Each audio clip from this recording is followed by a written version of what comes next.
SSC ஆஸ்பிரண்ட்டுக்கு ஒரு important, அதாவது selection post 14ஓட notification வந்து அனௌன்ஸ் பண்ணிட்டாங்க. ஒரு சென்ட்ரல் கவர்மெண்ட் எக்ஸாம் நீங்க ப்ரிப்பேர் பண்றீங்கன்னா இது உங்களுக்கான ஒரு ஆப்பர்ச்சுனிட்டி. இதுல வேக்கன்சி எவ்வளோனா 3003 வேக்கன்சி வந்து கொடுத்துருக்காங்க. இதுக்கான பிடிஎஃப் நம்மளோட டெலிகிராம் சேனல்ல நான் மென்ஷன் பண்ணியிருந்தேன். இல்லை நீங்க எஸ்எஸ்சி வெப்சைட்டுக்குள்ள என்ன பண்ணிக்கலன்னா இந்த பிடிஎஃப் வந்து நீங்க ஓப்பன் பண்ணீங்கன்னா இது இந்த மாதிரி வரும். இப்போ நம்ம என்ன பண்ண போறோம்னா செலெக்ஷன் போஸ்ட் 14ல என்ன மாதிரிலாம் வந்து வேக்கன்சி இருக்கும், என்ன போஸ்ட், என்ன செலெக்ஷன் ப்ராசஸ், ஏஜ் லிமிட் என்ன, எவ்வளோ நான் பே பண்ணணும், இந்த மாதிரி ஒரு ஆஸ்பிரண்ட் என்னெல்லாம் தெரிஞ்சுக்கணுமோ அதை வந்து ப்ரீஃபாக பார்க்க போகிறோம். ஏன்னா ஒரு ஃப்ரெஷராக இருக்கிறவங்களுக்கு இந்த மாதிரி ஒரு வேக்கன்சி வந்துருந்துச்சுன்னா அது என்ன ஏதுன்னு சொல்லி தெரிஞ்சுக்கிறது ரொம்ப இம்பார்ட்டன்ட். ஆல்ரெடி எஸ்எஸ்சியில் இருக்கிற ஸ்டூடெண்ட்டுக்கு சிலபஸ்ல ஏதாவது மாற்றங்கள் பண்ணியிருக்காங்களா, இல்லை சேம் சிலபஸ் தான் இருக்கு, அதுல என்னென்ன இருக்கு, இதெல்லாமே தெரிஞ்சு என்ன பண்ணிக்கணும் அப்படின்னா இந்த மாதிரி ஒரு நோட்டிஃபிகேஷன் வருதுன்னா அதை நம்ம அப்ளை பண்ணணும், ப்ரிப்பேர் பண்ணணும்னு சொல்லிட்டு நீங்க என்ன பண்ணுவீங்கன்னா ரெடி ஆவீங்க. அதுக்காக இந்த வீடியோ நான் அப்லோட் போடுறது. சரி, இப்போ முதல்ல என்ன அப்படின்னு பார்த்தீங்கன்னா ஆன்லைன்ல அப்ளை பண்றதுக்கான டேட்டு சொல்றாங்க.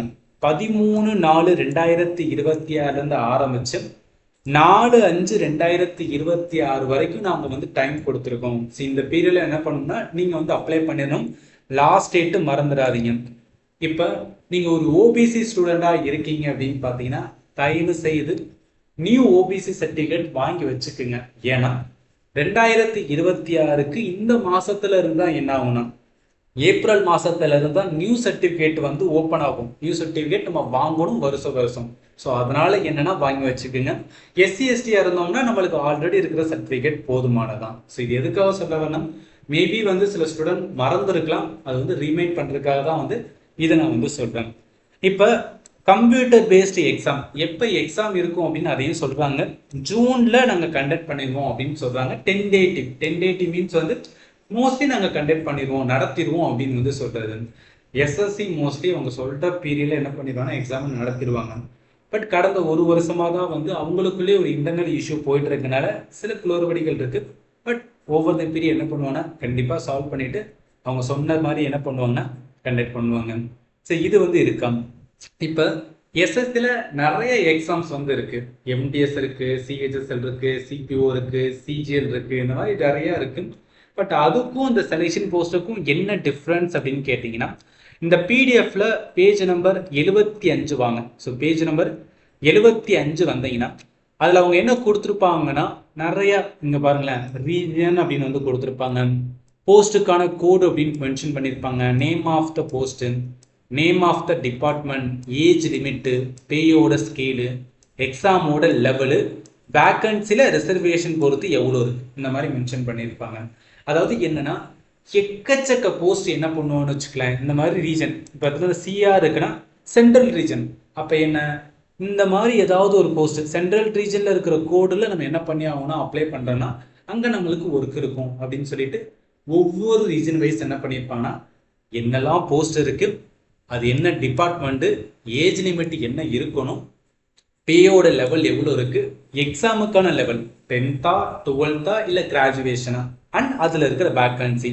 இப்போ இது நிறைய இருக்குன்னு சொல்லலாம். நிறைய ரீஜன் வந்து கொடுப்பாங்க. ஒவ்வொரு ரீஜன்லையும் பார்த்தீங்கன்னு வச்சுக்கலாம் ஒவ்வொரு போஸ்ட்லையும் கம்மியான வேக்கன்ஸாக வந்து இருக்கும். பட் மிச்சம் இருக்குல்ல, இப்போ நீங்கள் ஜிடி எக்ஸாம்லாம் இருக்குன்னு வச்சுக்கலாம், அதுக்கு நிறைய வேக்கன்சி இருக்கிற மாதிரி இருக்கும். எம்டிஎஸ்னாலும் நிறைய வேக்கன்சி இருக்கிற மாதிரி இருக்கும். பட் இங்கே என்னன்னா ஒரு பர்டிகுலர் போஸ்ட்டுக்கு வந்து நாங்கள் வேக்கன்சி தனியாக கொடுப்போம். இதில் என்ன ஆகும் அப்படின்னு பார்த்தீங்கன்னா ரெண்டு விதமாக இருக்கும். ஒன்று, இப்போ சில போஸ்ட்டுக்கு என்ன பண்ணுவாங்கன்னு பார்த்தீங்கன்னு வச்சுக்கலாம் எக்ஸ்பீரியன்ஸுமே கேட்டிருப்பாங்க.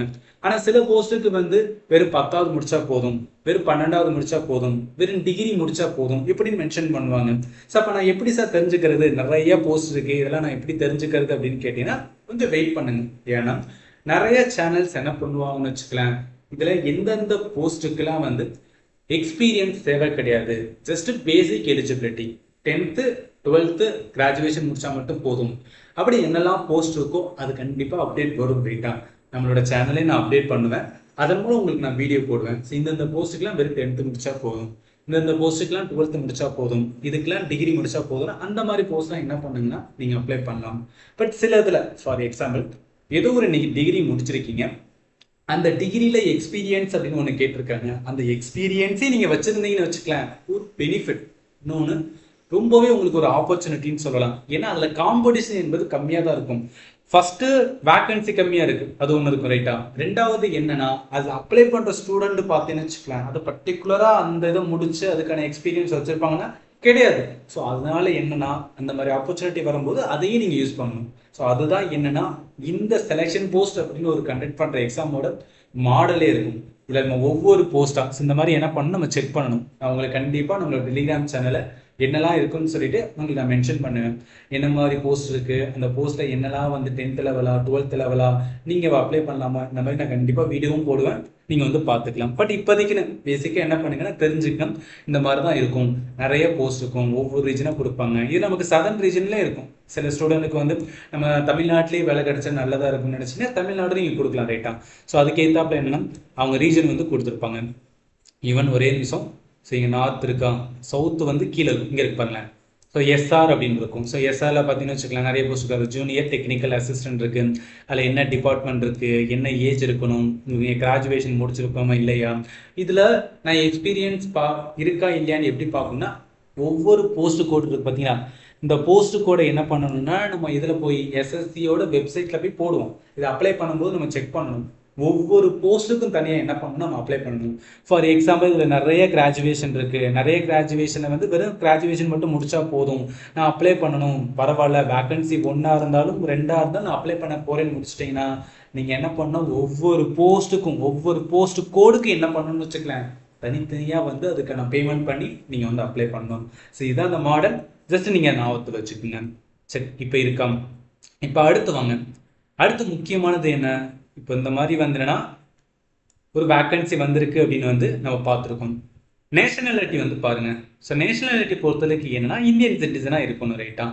ஸோ இதை அடுத்து பார்த்தோன்னா ஏஜ் லிமிட். இப்போ ஏஜ் நம்ம பர்டிகுலர் என்ன பண்ணலாம்னா ஒவ்வொரு போஸ்ட்டும் வரும்போது வந்து பார்த்துக்கலாம். பட் ஆல்மோஸ்ட் 18லேருந்து 25 இருந்துச்சுன்னா அதில் எப்போ வந்து கரெக்டாக பாருங்களேன், 2/1/2001 அப்புறம் பிறந்திருக்கணும், 1/1/2008 முன்னாடி என்னன்னா பிறந்திருக்கணும். இது வந்து 18லேருந்து 25 அப்படின்னு சொல்லிட்டு இப்போ நிறைய நம்ம ரீஜன் இந்த போஸ்ட் ரீஜன் பார்த்தோம் பார்த்தீங்களா, அந்த போஸ்ட் கோடு அதில் மென்ஷன் பண்ணியிருந்தாங்க பார்த்தீங்களா, அதில் இந்த மாதிரி கொடுத்துருந்தா இந்த இதில் இருக்கணும். இது வந்து நார்மல் யூஆர் கேட்டகரிக்கு. அதேமாதிரி 18-27, 18லேருந்து 28, 18லேருந்து 30, 18லேருந்து 35ன்னு ஒவ்வொரு இதுக்கும் தனித்தனியாக கொடுத்துருக்காங்க. இப்போ அதே இது நான் வந்து SC/ST கேட்டகரியாக இருக்கேன், ஓபிசி கேட்டகரியாக இருக்கட்டும், நம்ம என்ன பண்ணிக்கிறேன்னா கிளைம் பண்ணிக்கலாம். அதாவது ரிலாக்ஸேஷன் இருக்குது. SC/ST தான் 5 வருஷம் இருக்கும், ஓபிசி அப்படின்னா 3 வருஷம் இருக்கும். இதே PWD பொறுத்த இருக்கு, அதை பொறுத்து என்ன சேஞ்ச் ஆகும். எக்ஸ் சர்வீஸ்மேனுக்குமே வந்து என்ன இருக்குன்னா ரிசர்வேஷன்ஸ் இருக்கு. ஸோ இது என்னன்னா ஒவ்வொரு போஸ்ட் வரும்போது நீங்கள் வந்து பார்த்துக்கலாம். ஸோ அதனால் இப்போதைக்கு நீங்கள் என்ன பண்ண தேவையில்லை அப்படின்னு பார்த்தீங்கன்னா பயப்பட தேவையில்லை.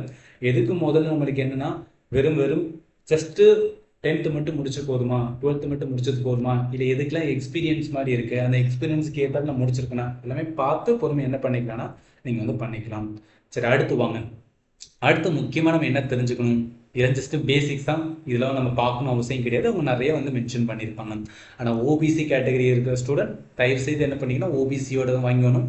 ஏன்னா ஒன்ஸ் நீங்கள் கிளியர் பண்ணிட்டீங்கன்னு வச்சுக்கலாம், நிறைய ஸ்டூடெண்ட் MTS இந்த மாதிரி செலெக்ஷன் போஸ்ட்டில் கிளியர் ஆகி ஃபைனலில் ஹோல்ட் பண்ணி வச்சுருவாங்க. ஏன் ஹோல்ட் பண்ணி வச்சுருவாங்கன்னா அவங்க ஓபிசி ப்ராப்பராக வச்சிருக்க மாட்டாங்கன்னு சொல்லிட்டு நிறைய ஹோல்ட் பண்ணியிருக்காங்க. எனக்கு தெரிஞ்ச ஸ்டூடெண்ட் நிறைய பேர் வந்து நம்ம நிலையில இருந்திருக்காங்க. ஸோ அதனால தான் சொன்னேன், ரொம்ப கேர்ஃபுல்லாக இருங்க. சர்டிஃபிகேட் மேட்டரில் ரொம்ப என்ன பண்ணணும்னா அக்யூரேட்டாக இருக்கணும். சரி, இப்போ முக்கியமானது என்ன அப்படின்னு பார்த்தீங்கன்னா எக்ஸாமோட ஃபீஸ். இப்போ ஒவ்வொரு இதுவும் அப்ளை பண்ணும்போது நம்ம என்ன பண்ணணும், 100 ரூபா வந்து பே பண்ணணும். ஞாபகத்தில் வச்சுங்க, பேமெண்ட் பொறுத்தவரைக்கு 100 ரூபா. இப்போ செலெக்ஷன் ப்ராசஸ் வாங்க, அதுதான் இருக்கிறதுலே ரொம்ப இம்பார்ட்டன்ட். ஸோ என்ன மாதிரினா ஸ்கீம் ஆஃப் எக்ஸாமினேஷன் பாருங்களேன், 3 செப்பரேட்டான கம்ப்யூட்டர் பேஸ்டு எக்ஸாம் வந்து கண்டக்ட் பண்ணுவாங்க. எப்படி ஒரு SSCயில் வந்துன்னா அப்ஜெக்டிவ் டைப், அதாவது 4 ஆப்ஷன் இருக்கும், அதில் ஒரு ஆப்ஷன் கரெக்ட் ஆன்சர் இருக்கும், அதை தான் நம்ம என்ன பண்ணணும் ஃபைன் பண்ணணும். இப்போ எப்படின்னா இந்த பாருங்களேன் 4 செக்ஷனாக பிரிச்சுருவாங்க. 4 செக்ஷன் மீன்ஸ் என்ன, இப்போ 10th லெவல்லாம் 10th லெவலுக்கு தேவையான 10th லெவலில் என்ன ஒரு இது வந்து கொஸ்டின் இருக்குமோ அந்த ஸ்டாண்டர்டில் இருக்கும். 12th 12th ஸ்டாண்டர்டில் இருக்கும், டிகிரினா டிகிரி ஸ்டாண்டர்டில் இருக்கும். ஆனால் 4 செக்ஷனுமே இருக்கும். ஸோ 4 செக்ஷன் இப்போ 10th எழுத போகிறோம்னா இந்த 4 செக்ஷன் இருக்கும். நம்பர் ஆஃப் கொஸ்டின் பாருங்கள், 25 கொஸ்டின்ஸ். அதாவது 4 செக்ஷன் பொறுத்தளவுக்கு ரீசனிங் இருக்கும், ஜென்ரல் அவேர்னஸ் இருக்குது, ஆப்டிடியூட் இருக்கும், அதே மாதிரி இங்கிலீஷ் இருக்கும். ஒவ்வொரு செக்ஷனும் 25 கொஸ்டின், ஒரு கொஸ்டினுக்கு 2 மார்க். அதனால வந்து நம்ம ஒவ்வொரு செக்ஷனும் பார்க்கும்போது நம்மளுக்கு என்னன்னா 50 மார்க் ரைட்டா. இதில் நெகட்டிவ்மே இருக்குது, 0.5 என்னன்னா நெகட்டிவாக போயிடும். டைம் பார்த்தா 1 மணி நேரம் தான். ஸோ 1 மணி நேரத்தில் என்ன பண்ணி ஆகணும் அப்படின்னு பார்த்தீங்கன்னா 100 கொஸ்டின் வந்து அட்டன் பண்ணணும். எஸ்எஸ்சி எக்ஸாம்னாவே என்னன்னா இந்த மாதிரி இருக்கிற வந்து என்ன டைமிங் தான் மேட்டர். ஸோ டைமுக்குள்ளே சால்வ் பண்ணுறதா நம்ம என்ன பண்ணி ஆகணும், லேர்ன் பண்ணி ஆகணும். இன்னொரு இம்பார்ட்டன்ட் என்னன்னா இந்த எக்ஸாம் வந்து 2 லாங்குவேஜ் தான், ஹிந்தி அண்ட் இங்கிலீஷில் மட்டும்தான் இருக்கும். ஸோ இது வந்து மறந்துடாதீங்க, ஹிந்தி அண்ட் இங்கிலீஷில் மட்டும்தான் என்ன பண்ணினா இந்த எக்ஸாம் வந்து இருக்கும். ரைட்டு. அடுத்து இங்கே பாருங்க, அவங்க என்ன கொடுத்துருக்காங்கன்னா சிலபஸ், அதாவது டீட்டெயில் சிலபஸ்ன்னு சொல்லுவோமா, அது வந்து மென்ஷன் பண்ணியிருக்காங்க. நான் கம்ப்ளீட்டாக இப்போ ஒரு 10th லெவலில் என்னெல்லாம் சிலபஸ் இருக்குது, எப்படி ப்ரிப்பேர் பண்ணணும்னு சொல்லிட்டு உங்களுக்கு நான் ஒரு வீடியோ போடுவேன். அதே மாதிரி 12th லெவலில் என்னெல்லாம் வேகன்சி இருக்குது, எப்படி ப்ரிப்பேர் பண்ணணும்னு சொல்லிட்டு அதுக்கும் போடுவேன். டிகிரி லெவல் போடுவேன். இப்போ ஜஸ்ட் ஓவரால் என்ன பண்ணிட்டு இருக்கோம்னா நம்ம வந்து பார்த்துட்டு இருக்கோம். இப்போ மெட்ரிகுலேஷன் லெவலில் பாருங்களேன், ரீசனிங்கில் பேசிக் ரீசனிங் இருக்கும். ஜென்ரல் அவேர்னஸில் பார்த்தீங்கன்னு வச்சுக்கலாம், அதாவது history, geography, polity, economy, current affair, science, இதெல்லாம் பேசிக்காக கேட்பாங்க. அதே மாதிரி ஆப்டிடியூட் பொறுத்தவரைக்கு பேசிக் அர்த்தமேட்டிக், அதாவது percentage, ratio, proposition, average, profit and loss, simple interest, compound interest, mensurations, time and distance, இந்த மாதிரி கேட்குறது. இங்கிலீஷ் பொறுத்தளவுக்கு பேசிக் கிராமர், அதாவது வெக்காபுலரி, கிராமர் பாட்டு, சென்டென்ஸோட ஸ்ட்ரக்சரு அண்ட் சினானிம்ஸ், ஆண்டனிம்ஸ், இந்த மாதிரி பேட்டர்ல என்ன பண்ணுவோம்னா கேட்பாங்க. அதே 10th பார்த்துருக்குமா, இப்போ 12th வாங்களேன், அதாவது +2 லெவலில் பார்க்கும்போது ரீசனிங்கில் கொஞ்சம் அட்வான்ஸ் சேம் தான். பட் என்ன இருக்குன்னா கொஸ்டினோட ஸ்டாண்டர்ட் வந்து டஃப்னஸ் மட்டும் என்ன கொஞ்சம் அதிகமாக இருக்கும். அதே மாதிரி ஜென்ரல் அவேர்னஸ், அதே மாதிரி ஆப்டிடியூட். பட் இங்கே ஆப்டிடியூட் என்னன்னா எக்ஸ்ட்ரா என்ன கேட்பான்னு வச்சுக்கலாம், அல்ஜிபரா இருக்கும், ஜாமெட்ரி இருக்கும், ட்ரிகனாமெட்ரி இருக்கும் அண்ட் ஸ்டாட்டிஸ்டிக்ஸ் இருக்கும். இது கொஞ்சம் அட்வான்ஸ் மேத்மே என்ன ஆகணும், ஆட் ஆகும்.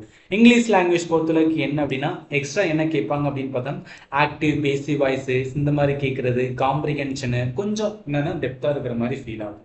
நான் கண்டிப்பாக உங்களுக்கு இதுக்கான தனியாக ஒரு வீடியோ போடுவேன், டீட்டெயிலாக எடுத்து, அதாவது ப்ரீவியஸ் இயரை என்ன மாதிரி வெயிட்டேஜில் வந்துன்னா இங்கிலீஷ் லாங்குவேஜில் கேட்டிருக்காங்க, என்னென்ன டாப்பிக்கில் எவ்வளோ வந்து வெயிட்டேஜ் இருக்குது, ஒவ்வொரு வெயிட்டேஜுக்கும் எப்படி ப்ரிப்பேர் பண்ணுறதுன்னு சொல்லிட்டு ரொம்ப டெப்த்தாக கொடுப்பேன். இப்போ இந்த இடத்துல வந்து ப்ரீஃபாக பார்க்கணும். அதே மாதிரி என்ன கிராஜுவேஷன் பொறுத்தவரைக்கு ரீசனிங் பொறுத்தனா கொஞ்சம் அட்வான்ஸாக இருக்கும். அதே மாதிரி ஜென்ரல் அவேர்னஸ் இருக்கும், அதே மாதிரி குவான்டிட்டி ஆப்டிடியூட் இருக்கும், அதே மாதிரி என்ன இங்கிலீஷ் லாங்குவேஜ் இருக்கும். ஸோ இது என்ன அப்படின்னு பார்த்தீங்கன்னா மறந்துடாதீங்க, இருக்கிற ஒவ்வொரு இதுவும் என்ன அப்படின்னு வச்சுக்கலாம், குவாலிஃபிகேஷன் பொறுத்து அந்த ஸ்டாண்டர்ட் வந்து என்னன்னா மாறக்கூடியதாக இருக்கும். ஸோ இதுதான் பேசிக் லெவல் தெரிஞ்சுக்கிற வேண்டியது. இப்போ நம்ம என்ன பண்ணுறோம்னு வச்சுக்கலாம், ஒரு 5 to 5லேருந்து ஒரு 10 days கிட்ட வெயிட் பண்ணணும். வெயிட் பண்ணிட்டு இதெல்லாம் வந்து போஸ்ட்டு நம்மளுக்கு வந்து எலிஜிபிலிட்டி இருக்கும், அதை பொறுத்து என்ன பண்ணி ஆகும்னா நம்ம வந்து அப்ளை பண்ணலாம். பட் இந்த மாதிரி ஒன்று வந்திருக்கு, அது வந்து நீங்கள் மைண்டில் வச்சுக்கணும், அது ரொம்ப ரொம்ப இம்பார்ட்டன்ட். இப்போ நான் சொன்னதில் உங்களுக்கு ஏதாவது டவுட் இருந்துச்சுன்னா இந்த வீடியோட கமெண்ட்டில் வந்து நீங்கள் வந்து மென்ஷன் பண்ணுங்கள். இதுக்கப்புறம் மிச்சம் இருக்கிறது எல்லாமே என்னென்னா ஜஸ்ட்டு வந்து என்ன வச்சுக்கலாம், நிறைய வந்து என்னென்னா எக்ஸ்ட்ரா வந்து மென்ஷன் பண்ணியிருப்பாங்க, இதெல்லாம் நம்மளுக்கு வந்து தேவை கிடையாது. அண்ட் ஃபைனலி தேங்க்யூ ஃபார் வாட்சிங் and have a nice day.